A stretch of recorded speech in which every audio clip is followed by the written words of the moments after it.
Hola, mi nombre es Carlina y yo les voy a estar hablando acerca de la anatomía de los músculos extraoculares. Esta presentación es por el doctor Samuel. Entonces, dentro de los músculos que voy a estar hablando hoy, tenemos los músculos rectos, recto superior, recto inferior, lateral y medial, los músculos oblicuos, que son dos, superior e inferior, el músculo elevador del párpado superior, el músculo orbicular y los músculos tarsales, que son dos, tarsal superior y tarsal inferior. Ya iniciando con una breve introducción, tenemos que los músculos extraoculares también se conocen como los músculos extrínsecos del globo ocular, porque se originan de forma externa a este. También como músculos de la órbita. Entonces, dentro de estos hay seis encargados de controlar los movimientos del ojo y uno que controla la elevación del párpado, que obviamente por su nombre.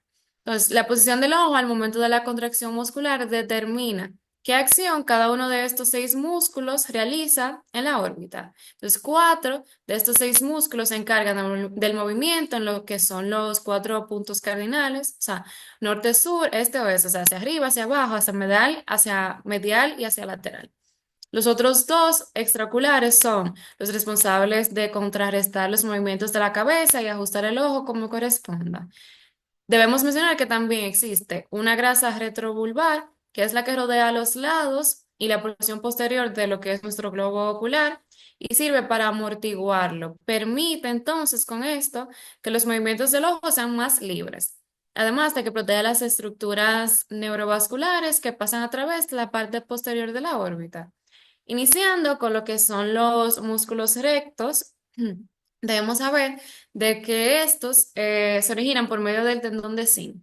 Y en lo que son, por así decirlo, el tubérculo infraóptico del cuerpo del esfenoides, que está justo debajo de la raíz inferior de la ala menor del esfenoides, que es un hueso del cráneo.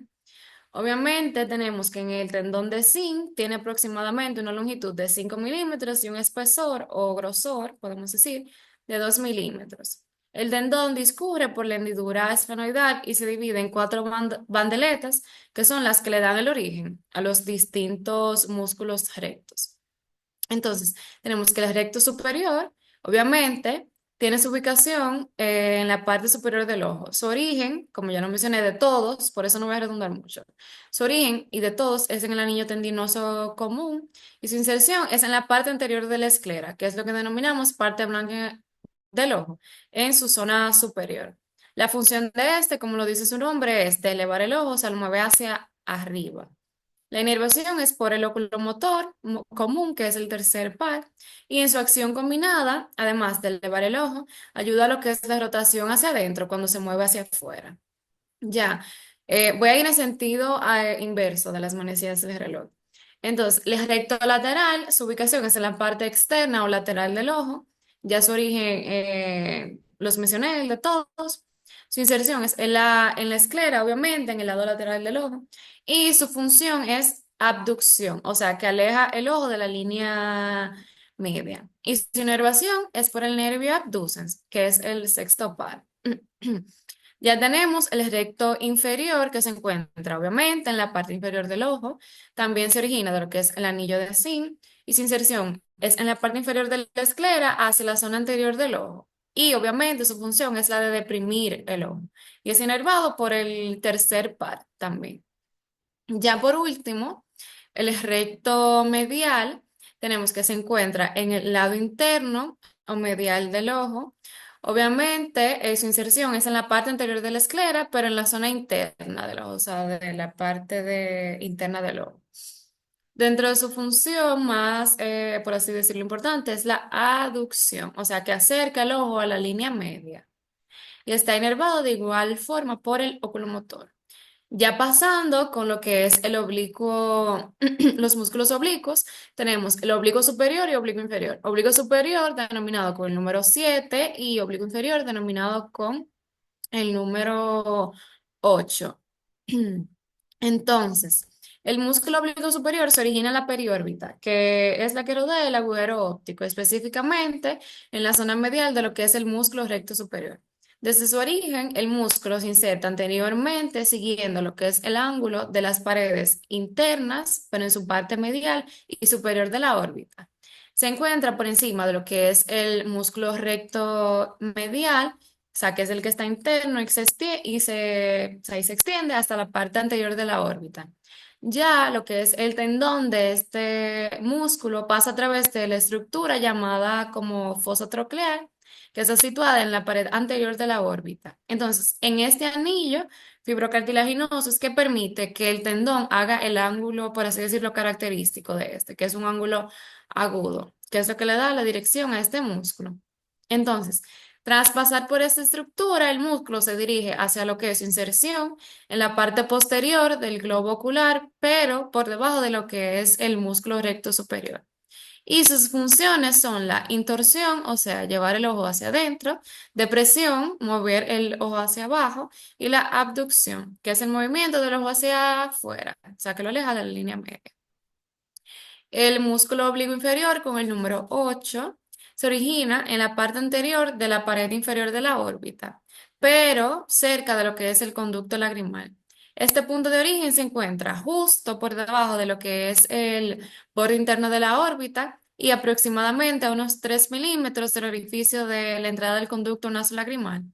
Entonces, algunas de las fibras de este músculo, o sea, pueden llegar a lo que es el saco lagrimal, aunque es una característica, por así decirlo, como que muy poco frecuente. Entonces, su origen de la pared inferior de la órbita, el músculo, se dirige hacia atrás y hacia afuera y pasa por debajo del músculo recto inferior. Entonces, el músculo lo que hace es que se inserta en la cara posterior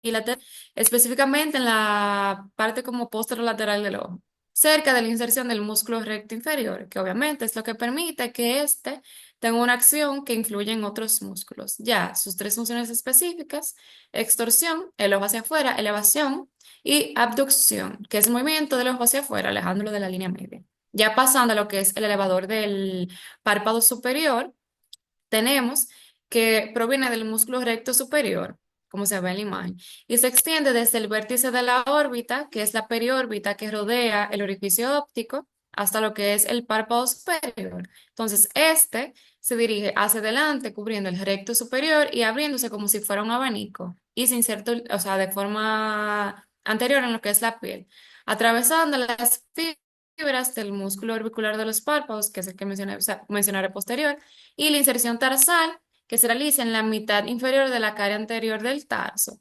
Entonces, para recapitular, tenemos que se origina en la parte externa del anillo de zinc, que está localizado en el ápex orbitario, o sea, en la parte posterior de la órbita. Entonces, este músculo se ensancha en forma de triángulo anterior hasta tomar el mismo tamaño del párpado superior y de la órbita. Entonces, su función principal, como lo dice su nombre, es elevar el párpado superior, y su inervación viene, muy importante, del oculomotor común, que es el tercer par craneal. Pasando con el músculo orbicular, tenemos que este músculo tiene una forma de anillo o una forma elíptica. La función es el cierre de los párpados, o sea, ya sea de forma voluntaria, que es lo que nosotros denominamos comúnmente como parpadeo, o el cierre forzoso de los párpados. Entonces, este músculo rodea toda la fisura palpebral, pero de una forma concentrada, o sea, que rodea todo el párpado. La inervación de este es gracias al nervio facial, que es el séptimo, y entonces, obviamente, si tenemos una parálisis de este nervio, el globo ocular siempre estará abierto porque se verá afectado la inervación de este músculo. Entonces, importante saber es que se origina en el canto medial, o sea, en la parte medial, y luego asciende a lo que es la escotadura orbitaria superior, o sea, va del canto medial hacia la órbita en su parte superior. Se fusiona en el ligamento lateral y sigue, obviamente, la parte inferior y vuelve al mismo lugar porque tiene forma elíptica o de anillo. Entonces, de este músculo tiene varias porciones. La porción orbitaria, que es la que cubre la óptica, y la órbita, perdón, y la porción palpebral, que es la que cubre todo el párpado, o sea, que está delante de los párpados. Entonces, la porción del párpado se divide en dos. Una parte tarsal, que es la que está delante del tarso del párpado, y la parte septal, que es la que se encuentra entre el borde del párpado, o sea, el borde de la órbita y el párpado. Ya pasando con los músculos tarsales, que son dos, o también denominados músculos de Müller, tenemos el músculo tarsal superior y el músculo tarsal inferior. Hablando del superior, o sea, es un músculo liso que está inervado por el sistema autónomo simpático y obviamente este lo que hace es que se origina en la parte inferior del músculo elevador y discurre hacia adelante hasta llegar al borde superior de lo que denominamos tarso del párpado, pero superior porque es el tarsal superior. Entonces, la función es elevar el párpado superior, no específicamente como elevarlo, sino que es un músculo ayudante del elevador del párpado. Y el tarsal inferior que conecta directamente a la expansión del músculo recto inferior con el tarso del párpado superior, o sea que se origina en el mismo músculo recto inferior y se desprende y, o sea, inversamente, que el que mencioné anteriormente, se inserta en la parte inferior del tarso inferior. Inervado igualmente por el autónomo simpático y es el homólogo del superior, o sea, que no tiene una función específica, sino que es tipo un músculo ayudante. Ya para culminar, la irrigación de estos músculos, tenemos que tiene arterias importantes, o sea, con sus ramas musculares, la arteria infraorbitaria, la arteria lagrimal y la arteria oftálmica. Entonces, dentro de estas, o sea, en sus ramas, tenemos que en la arteria ciliar anterior es la que irriga los músculos rectos, menos a la recto lateral, que irrigue, o sea, que sirve o que recibe, mejor dicho, una irrigación sola de la arteria ciliar. Ya tenemos la rama muscular lateral que irriga el recto superior y el recto lateral, el oblicuo superior y el elevador del párpado. Ya la rama muscular medial irriga el recto inferior, el recto interno y, o sea, cuando digo el recto interno me refiero al recto medial y el oblicuo inferior. Ya la arteria lagrimal irriga el recto lateral y la arteria infraorbitaria, que es una rama de la arteria maxilar, irriga parte del recto inferior y parte del oblicuo inferior. Esto es todo. Muchas gracias.